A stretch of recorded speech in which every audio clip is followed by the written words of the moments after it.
زندگی ایک آئینہ ہے جس میں بیزار ہو کر دیکھو گے تو بیزار ہوتے جاؤ گے، اور مسکراتے ہوئے دیکھو گے تو مسکراتے ہوتے جاؤ گے۔ کبھی کبھی سب کچھ جانتے ہوئے بھی چپ رہنا عقل مندی کی نشانی ہوتی ہے۔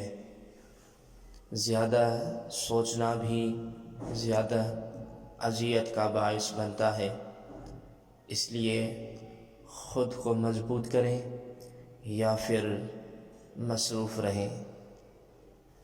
اگر آپ کو آسائشیں درکار ہیں تو محنت سے حاصل کریں، بجائے شادی کر کے جہیز کے ذریعے سے۔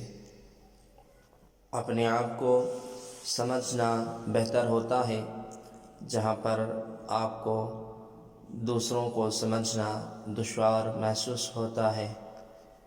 کسی کو اس کے ماضی کی وجہ سے مت پرکھنا چاہیے، کیونکہ شاید اس نے وہ جگہ چھوڑ دی ہو۔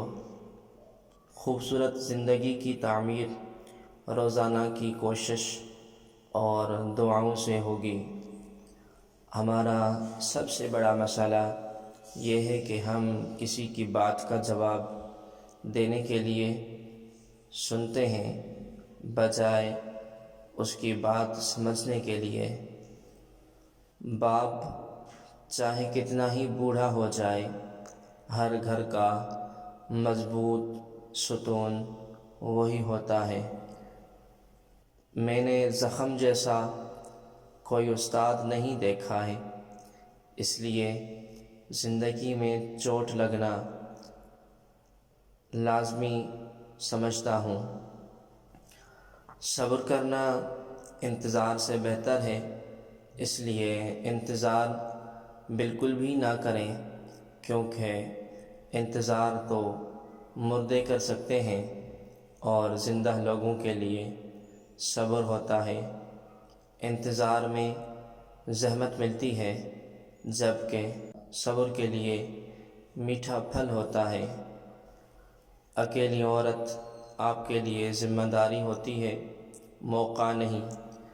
خوش رہنے کا راز اس میں ہے کہ آپ لوگوں کی باتوں کو اہمیت صرف اتنی ہی دیں جیسے چائے کے اوپر آئی ہوئی بالائی کو دیتے ہیں۔ اپنی غلطی جلدی ہی تسلیم کر لینی چاہیے، اور جب آپ درست ہوں تو خاموش رہا کریں۔ اگر کوئی کیل بن کر چبھنے لگے تو آپ فوراً ہتھوڑی بن کر اسے گاڑ دیں۔ تنہائی اختیار کرنے سے تمام سوالوں کے جواب مل جایا کرتے ہیں۔